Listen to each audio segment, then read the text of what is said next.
Bonjour et bienvenue à Pasteur, j'ai une question. Aujourd'hui, on va répondre ensemble à une question qui nous vient de Joséphine en Belgique et qui nous demande comment puis-je avoir de meilleures relations avec les autres? Ouais, c'est une très bonne question, question très noble, hein? C'est important en tant qu'enfant de Dieu.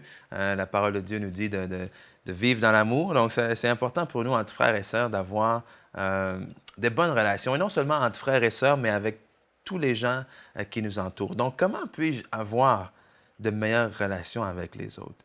Euh, on va commencer déjà en voyant ce que la parole de Dieu nous dit à travers tout ça. Et en terminant, j'aimerais vous donner des points très pratiques pour vous aider à justement marcher là-dedans, avancer là-dedans et arriver à ce que ça soit une réalité dans votre vie.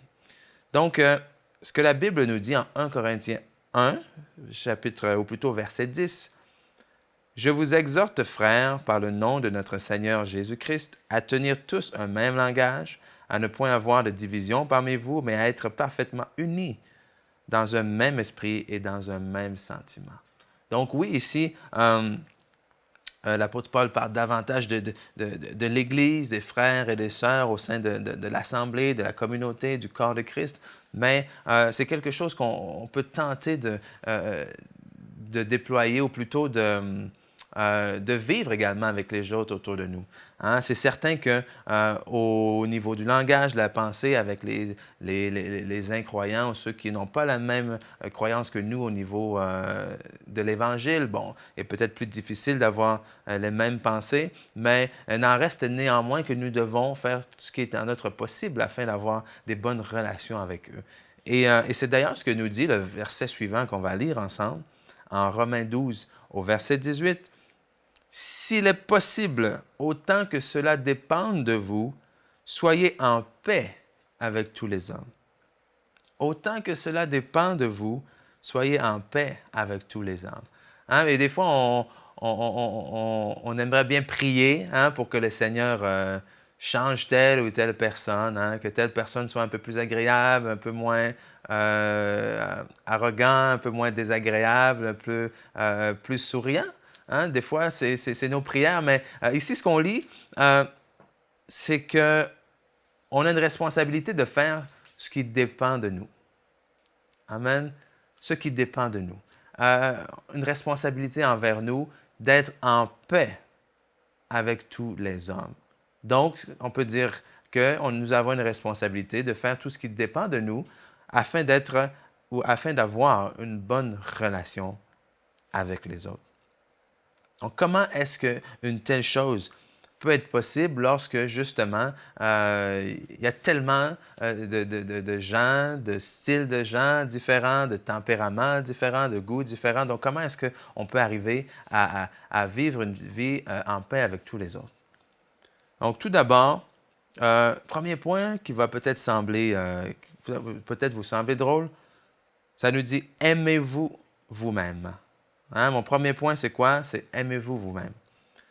Parce que la Bible nous dit, voici le second commandement qui lui est semblable, donc en Matthieu 22, verset 39. Voici le second qui lui est semblable, tu aimeras ton prochain comme toi-même. Hein, c'est quand même intéressant que le Seigneur dit ici, aime ton prochain. Aime-le comment? Aime-le comme tu t'aimes toi-même. Et pourquoi je souligne ce point-là? Parce que c'est important pour nous, en tant qu'enfants de Dieu, de, d'être, comment dire, de trouver une sécurité dans notre identité. Amen. Dans notre identité qui, évidemment, ne vient pas de ce que les gens disent autour de nous, de ce que les gens nous voient, de comment notre société nous perçoit, mais notre identité, mes amis, nous vient de Christ, de comment lui nous a vus avant la fondation du monde, de comment lui il nous a établis en tant que ses enfants, héritiers du royaume. Donc, cette identité-là va créer chez nous une fermeté, une certitude, une assurance. Et cette assurance-là fait en sorte que c'est simple, nous nous aimons, on s'aime personnellement parce que Christ nous a aimés également. C'est pas d'être arrogant, amen, mais pourquoi est-ce que je vais détester ou mépriser ou avoir une moins bonne opinion de ce que Christ a aimé et a donné sa vie pour? Amen. peux vous dire que si Christ est mort pour vous, si Christ a versé son sang pour vous, vous valiez la peine. Amen. Et vous avez le droit de vous aimer. Amen. Et ce n'est pas, de ne pas être humble. C'est ce que la parole de Dieu nous dit. Aimez-vous comme vous-même. Pourquoi? Parce que souvent, les problèmes qu'on va avoir au niveau des relations avec les autres, eh bien, vont être suscités un peu par la manière dont nous, on se perçoit. Donc, par exemple, quelqu'un qui manque un peu d'estime de soi va avoir de la difficulté avec quelqu'un qui lui lance une remarque ou un reproche ou quoi que ce soit. Donc, inévitablement, ça va venir miner un peu cette relation-là. Amen. Et on pourrait donner plusieurs exemples comme ça. Mais lorsque tu es ancré dans ton identité, que tu sais que ta valeur ne dépend pas des regards des autres, ne dépend pas des actions des autres, mais dépend de l'œuvre seule de Jésus-Christ, alors à ce moment-là, ça devient beaucoup plus difficile d'être affecté négativement par ce que les autres vont faire autour de nous. Amen. Et ça devient à ce moment-là beaucoup plus facile de pouvoir se concentrer maintenant, pas sur ce que les autres devraient changer pour que tout aille mieux dans ma vie. Amen. Mais ça devient plus facile de nous concentrer sur ce que nous devons faire, sur ce qui dépend de nous afin d'être en bonne relation avec les autres. Donc, aimez-vous vous-même. Deuxième chose, cherchez les intérêts des autres avant le vôtre. Cherchez l'intérêt des autres avant. Oui, c'est penser aux autres avant de penser à soi. Philippiens 2, verset 4 nous dit que chacun de vous, au lieu de considérer ses propres intérêts, considère aussi ceux des autres. Amen. Donc, quelle meilleure façon d'avoir une bonne relation avec les autres que de se soucier des autres, de se soucier de ce que les autres ont besoin. Amen. De lorsqu'on entre en relation avec quelqu'un, lorsqu'on est en contact avec quelqu'un, d'avant de regarder cette personne-là comme ce que je pourrais retirer de cette relation, mais plutôt d'aborder cette relation avec qu'est-ce que moi je peux apporter dans cette relation. Amen. De voir qu'est-ce que moi je suis en mesure de faire afin que la personne avec qui je suis en relation, amen, et quand on parle de relation ici, évidemment, c'est au sens large, amen, c'est pas juste un mari, une femme, mais c'est avec des amis, avec des frères, avec des cousins, avec des collègues de travail, peu importe, lorsqu'on rentre en contact, en relation avec quelqu'un, qu'est-ce que je peux faire, moi, pour améliorer non seulement cette relation, mais pour améliorer le sort de la personne en face de moi? Est-ce qu'il y a quelque chose dont elle a besoin? Est-ce que ce soit une parole d'encouragement, que ce soit de l'aide pour une tâche ou un travail spécifique, mais chercher ses intérêts avant les miens. Amen. Donc, aimez-vous vous-même, cherchez l'intérêt des autres avant le vôtre. Ensuite, traitez les autres comme vous aimeriez être traités. Amen. C'est vraiment quelque chose de simple. Traitez les autres comme vous aimeriez être traités. Parlez aux autres comme vous aimeriez que les autres vous parlent. Parlez des autres quand ils ne sont pas là, comme vous aimeriez qu'on parle de vous quand vous n'êtes pas là. Amen. Faites pour eux ce que vous aimeriez qu'on fasse pour vous. Tendez la main aux autres dans les moments de besoin comme vous aimeriez que quelqu'un vous tende la main également. Encouragez cette personne-là comme vous aimeriez que les gens vous encouragent. Croyez le meilleur de cette personne-là comme vous aimeriez que les gens pensent du meilleur de vous aussi. C'est ce que nous dit Luc, chapitre 6, verset 31. Ce que vous voulez que les hommes fassent pour vous, faites-le de même pour eux. Amen. Et là-dedans, ce n'est pas une question de faire pour recevoir. Amen. Parce que si je fais pour recevoir, tout simplement pour recevoir en retour, eh bien, ma motivation à ce moment-là n'est pas bonne. Amen. Mais je fais par amour. Et ma motivation, c'est l'amour. Amen.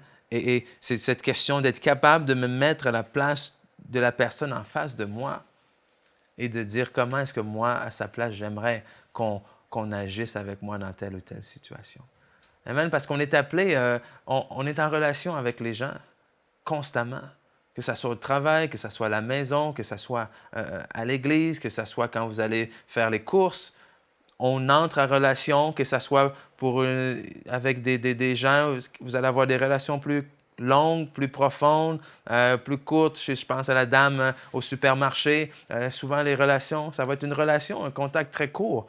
Mais malgré tout ça, comment est-ce que je peux faire en sorte que les gens que je rencontre, amen, comment je peux faire en sorte de tirer le meilleur de toutes ces rencontres-là? Comment je peux faire en sorte d'essayer de laisser un dépôt positif à chaque fois que j'entre en contact avec quelqu'un? Et la meilleure manière de faire cela, eh bien, c'est le dernier point que je vais vous apporter, c'est de perfectionner notre marche dans l'amour. Amen. Perfectionner notre marche dans l'amour. Nous devons apprendre à marcher dans l'amour, car Dieu est amour et Christ habite en nous maintenant et reproduit sa vie en nous. Donc, nous devons de laisser cet amour agir à travers nous. Amen. Jacques 2, verset 8 nous dit, « Si vous accomplissez la voie, ou plutôt la loi royale de l'Écriture, tu aimeras ton prochain comme toi-même, vous faites bien. » Wow! La loi royale, j'aime ça. Amen. La loi royale, la plus grande loi, la loi la plus importante, c'est quoi? C'est la loi de l'amour. C'est d'aimer ton prochain comme toi-même. C'est ce qu'on doit viser à accomplir. Romains 13, verset 9 nous dit, « Ne devez rien à personne si ce n'est que de vous aimer les uns les autres. Car celui qui aime les autres a accompli la loi. » En effet, tous les commandements, tu ne commettras point d'adultère, tu ne tueras point, tu ne déroberas point, tu ne convoiteras point. Et ce qu'il peut y encore y avoir se résume dans cette seule parole. Tu aimeras ton prochain comme toi-même. Donc, qu'est-ce que l'amour? Je pense qu'à ce moment-là, c'est important de savoir et de voir ensemble qu'est-ce que c'est que cet amour-là. Eh bien, on va lire un passage qui nous est familier, qui devrait être familier à tout chrétien, qu'on devrait connaître et méditer régulièrement. 1 Corinthiens, chapitre 13. Et qui nous dit, au verset 1, on va lire à partir du verset 1, donc 1 Corinthiens 13, verset 1, qui nous dit, « Si je parle les langues des hommes et même celles des anges, mais que je n'ai pas l'amour, je suis un cuivre qui résonne, une cymbale qui retentit. Si j'ai le don de prophétie, la compréhension de tous les mystères et toute la connaissance, si j'ai même toute la foi jusqu'à transporter les montagnes, mais que je n'ai pas l'amour, je ne suis rien. Si je distribue tous mes biens aux pauvres, si même je livre mon corps aux flammes, mais que je n'ai pas l'amour, cela ne me sert de rien. » Wow! En tant qu'enfant de Dieu, qui n'aimerait pas avoir une foi à transporter? Qui ne veut pas avoir une foi à transporter les montagnes, à déplacer les montagnes? Une foi où on voit la manifestation des signes, des prodiges, des miracles dans notre vie. Mais on vient de lire ici que sans l'amour, tout ça ne nous sert de rien. Est-ce que de donner l'argent aux pauvres, est-ce que d'aider, on voit aujourd'hui des gens qui font des dons, des immenses dons à des œuvres de charité, est-ce que c'est des choses qui ne sont pas bonnes, ça? Certainement. Mais on lit ici ensemble que si on n'a pas l'amour, ce n'est rien. Amen. J'ai beau faire à mon prochain comme j'aimerais qu'on me fasse. J'ai beau traiter les autres comme je veux que les autres me traitent. J'ai beau regarder les intérêts des autres avant les miens. Amen. Mais si ce n'est pas fait dans l'amour, cela ne me sert de rien. Verset 4, donc, nous dit ce qu'est l'amour. L'amour est patient, il est plein de bonté. L'amour n'est pas envieux, l'amour ne se vante pas. Il ne s'enfle pas d'orgueil, il ne fait rien de malhonnête, il ne cherche pas son propre intérêt. Amen. Et ça, c'est important, on l'a vu ensemble dans les relations avec les autres. Il ne cherche pas son propre intérêt. Il ne s'irrite pas. Il ne s'irrite pas. Pourquoi est-ce qu'il ne s'irrite pas? Parce que l'amour parfait, c'est qui il est et il s'aime soi-même. Donc, il est stable et ferme dans son identité qui réside en Jésus-Christ. Il ne soupçonne pas le mal. Donc, quand il entre en relation avec quelqu'un, il voit que le bien de cette personne-là. Il ne se réjouit pas de l'injustice, mais il se réjouit de la vérité. Il pardonne tout. Important de pardonner pour avoir des bonnes relations. Il croit tout. Il espère tout. Il supporte tout. L'amour ne meurt jamais. Donc, comment avoir de bonnes relations avec les autres? Aimez-vous vous-même. Cherchez les intérêts des autres. Traitez les autres comme vous aimeriez être traités. Mais surtout, perfectionnez votre marche dans l'amour. Marchez dans l'amour et aimez Christ. Aimez les autres comme Christ vous a vous-même aimé. Laissez-vous transformer par sa parole qui est une histoire d'amour, qui est remplie d'amour, et je vous garantis que vous verrez vos relations s'améliorer. Donc, soyez bénis. Que le Seigneur vous bénisse. À la prochaine. Nous espérons que cette émission vous a béni. Si vous aussi vous avez une question biblique sans réponse, envoyez-la nous par email à pasteurj'aiunequestion@enseigne-moi.com.